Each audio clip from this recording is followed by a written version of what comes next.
TV e nas superproduções de Hollywood. Super-Homem, um personagem que hoje vale $1 bilhão. Uma ideia que os autores venderam barato, achando que não ia dar certo.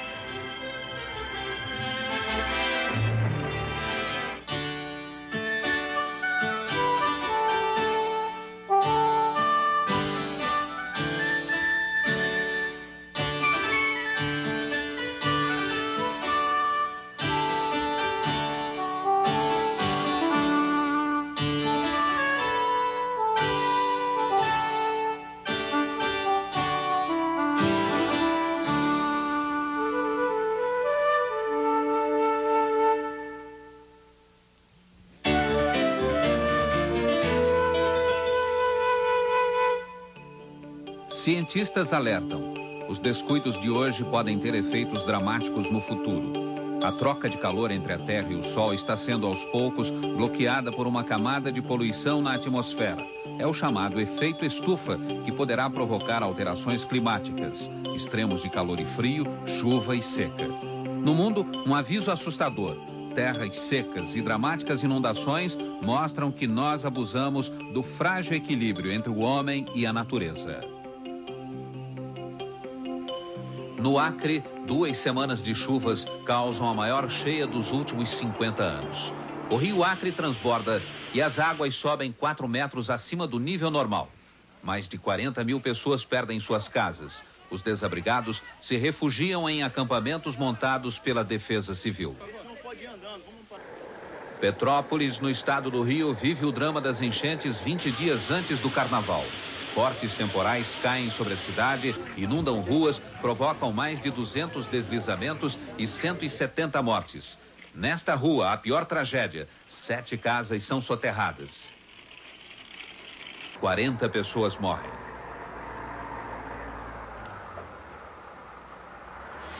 No Rio de Janeiro, a violência da chuva traz transtorno, destruição e morte para a cidade. São 4 dias de medo.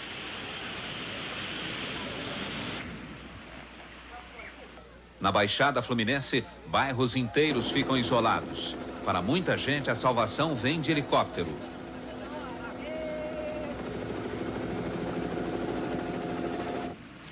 Nos morros, a ameaça de desabamento faz muita gente abandonar os barracos. Pode desabar qualquer coisa.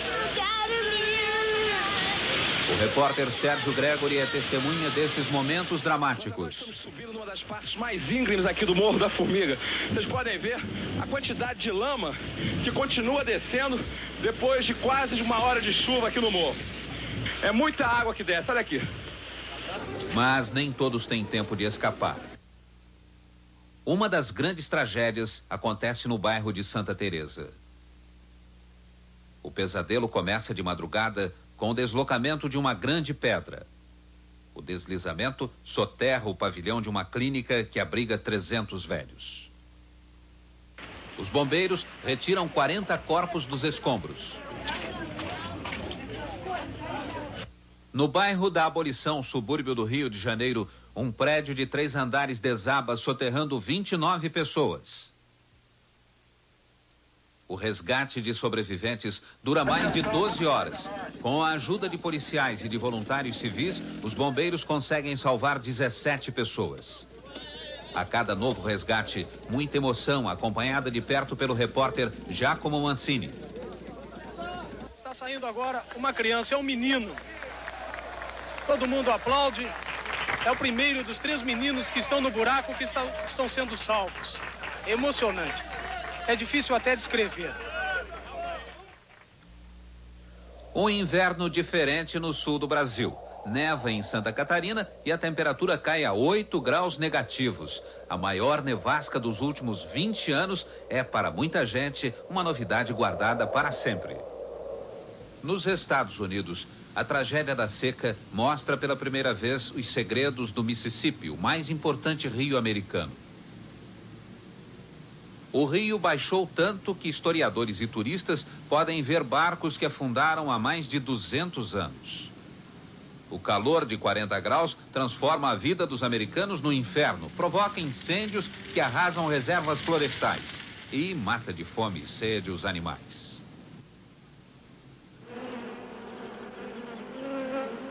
Em 1988, as agressões ao meio ambiente favorecem o reaparecimento de uma antiga praga, os gafanhotos do deserto.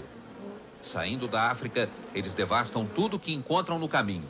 É a maior nuvem de gafanhotos em 30 anos. A praga de hoje, como a peste bíblica, traz com ela fome e destruição.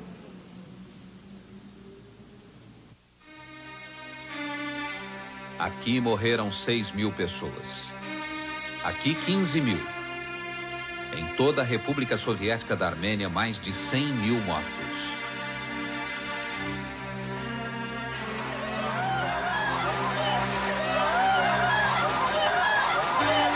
Onde existiam cidades, agora só ruínas. O terremoto deixou 500 mil de desabrigados. Nas ruas, os sobreviventes agora enfrentam como podem as temperaturas abaixo de zero do inverno soviético.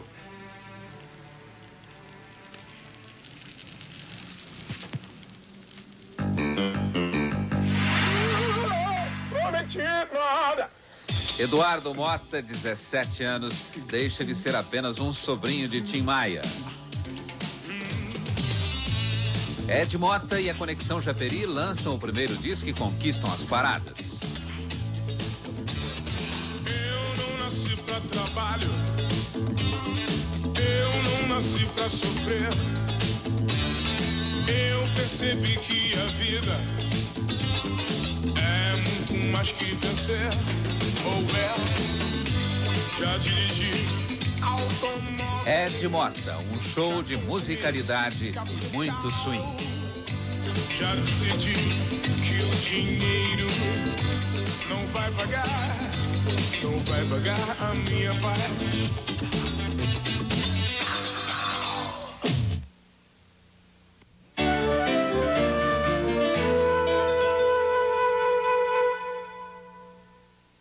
Comemorar a abolição é ensinar sua lição, contar sua verdadeira história, tocá-la de todos os ângulos, fotografá-la em todas as posições, expô-las.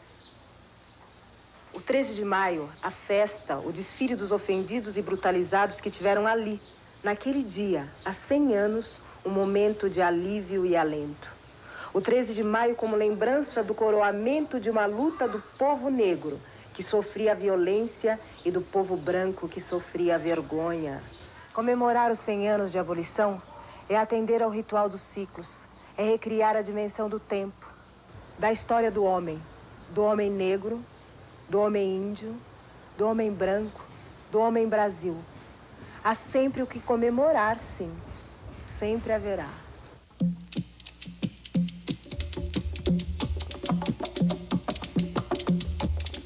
Muriquinho pequenino, parente que samba na cacunda. Pergunta onde vai, ô parente do quilombo do Dumbá. Pergunta onde vai, ô parente do quilombo do Dumbá. E chora, chora, gongo e devera. Chora, gongo, chora. E chora, chora, gongo e cambada. Chora, gongo, chora. A seguir, a volta ao espaço. As eleições nos Estados Unidos. E o show da morte no céu da Alemanha. Globo de Ouro Especial, amanhã, depois de Vale Tudo.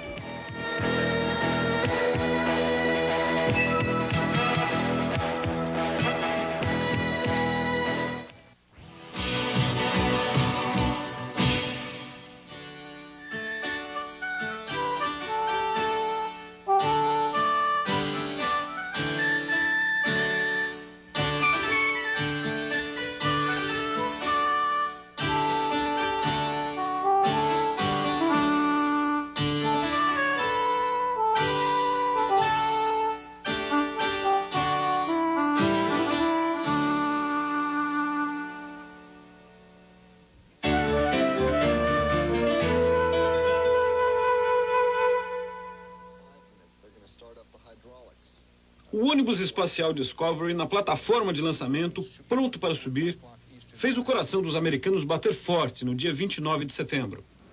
Eles não tinham esquecido a tragédia de 86, a explosão do Challenger em pleno voo, a morte de 7 astronautas. Agora, outros 5 astronautas estavam prontos para tentar de novo. E depois de 2 anos e 8 meses de muita frustração e de muita expectativa, o ônibus espacial americano voltou a subir. 3, 2, 1, 0, and liftoff. Liftoff. Americans return to space as Discovery clears the tower. Entusiasmo não faltou desde o momento em que o Discovery começou a sair da plataforma. Mas a preocupação acompanhou a trajetória do ônibus espacial por vários minutos. Era o medo da tragédia se repetir.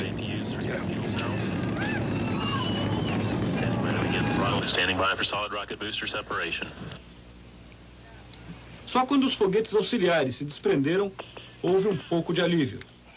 Emoção, receio por causa de uma missão espacial. Os soviéticos também experimentaram isso esse ano. Só que não na subida, mas na descida de uma nave. No começo de setembro, depois de terem passado mais de uma semana em órbita, um cosmonauta russo e um cosmonauta afegão não conseguiram reentrar na atmosfera. 2 tentativas de voltar à Terra foram feitas. Ambas falharam. Os cosmonautas passaram 24 horas esperando para tentar novamente. Enquanto isso, o suprimento de oxigênio estava acabando. Finalmente, na 3ª tentativa, eles conseguiram reentrar na atmosfera e descer no local previsto. Esse foi o maior motivo de comemoração para o programa espacial soviético esse ano. Mas não foi o único. Em novembro, numa missão não tripulada, os soviéticos inauguraram o ônibus espacial deles. Completou 2 órbitas em torno da Terra e pousou na região asiática da União Soviética, 3 horas e 25 minutos depois de subir. Tudo, inclusive o pouso, foi feito por controle remoto. 2 ônibus espaciais, o Buran e o Discovery, completando com sucesso missões diferentes. O Buran inaugurando um novo tipo de viagem orbital para os soviéticos. O Discovery mostrando que mesmo os erros mais sérios podem ser corrigidos. Em 88, o homem continuou indo em direção ao espaço e voltando à Terra com segurança. Experimentando, querendo saber mais.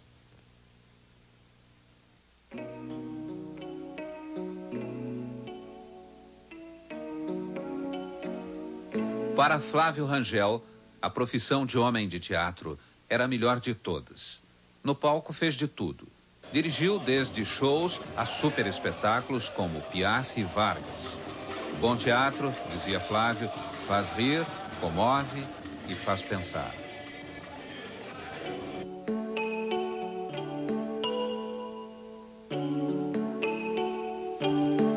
Só sei fazer cinema no Brasil. Só sei falar de Brasil. Só me interessa o Brasil. Joaquim Pedro de Andrade dirigiu, entre outros, os filmes Garrincha, Alegria do Povo, Macunaíma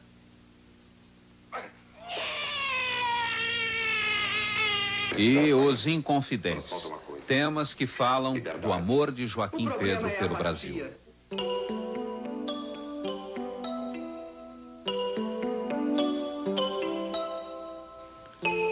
Eu não sou forma, eu sou cor. Alfredo Volpi, um operário da pintura, fazia ele mesmo as tintas e as telas que usava. Fez das fachadas suburbanas e das festas populares a matéria de sua arte exigente.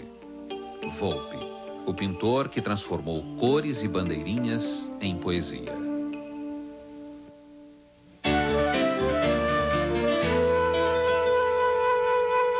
O mais longo assalto a banco do país tem um final inusitado. Em Goiôerê, no Paraná, 2 assaltantes mantêm 14 pessoas como reféns numa agência do Banco do Brasil durante 6 dias. Depois de tensas negociações, 13 reféns são libertados. Fica só o gerente.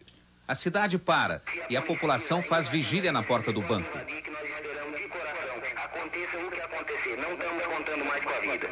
Um padre e uma freira se oferecem para ficar no lugar do gerente. O assalto acaba quando a irmã Letícia sai sorrindo do banco com uma arma na mão. Mas a arma mais estranha é usada no Rio Grande do Norte. Uma seringa com sangue que o assaltante diz estar contaminado pela AIDS. A polícia mata o assaltante.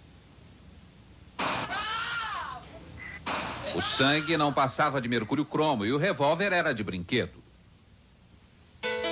A disputa por esta menina brasileira comove milhões de pessoas em todo o mundo. Bruna, hoje com 2 anos, tinha sido sequestrada pela babá e vendida a um casal israelense. Seguindo uma pista, os pais verdadeiros vão até Israel na tentativa de recuperar a filha. Numa rua de Tel Aviv, a mãe, Rosilda, reconhece Bruna. Sem se identificar, ela se aproxima e faz o primeiro carinho depois de 1 ano e 8 meses de separação. Começa uma batalha judicial pela posse da menina. O resultado do julgamento sai em 2 meses. A decisão da justiça israelense emociona a população de Curitiba, cidade onde nasceu Bruna. Bruna é cidadã brasileira. Ela será devolvida ao Brasil. Alegria para Rosilda e Luiz Américo Vasconcelos. Tristeza para Yakov e Simone Turgeman, que numa carta de despedida expressam toda a dor da separação. Não sabíamos que você tinha sido sequestrada, um ato que nós repudiamos. Não se esqueça dos pais que você deixou em Israel, porque nós vamos te amar para sempre.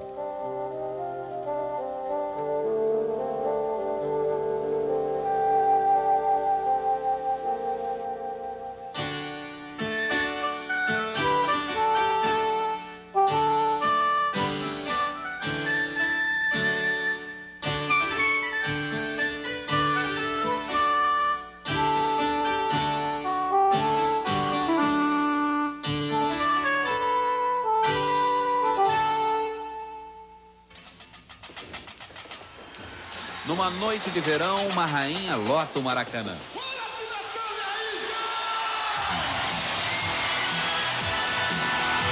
Tina Turner entra no gramado arrasando.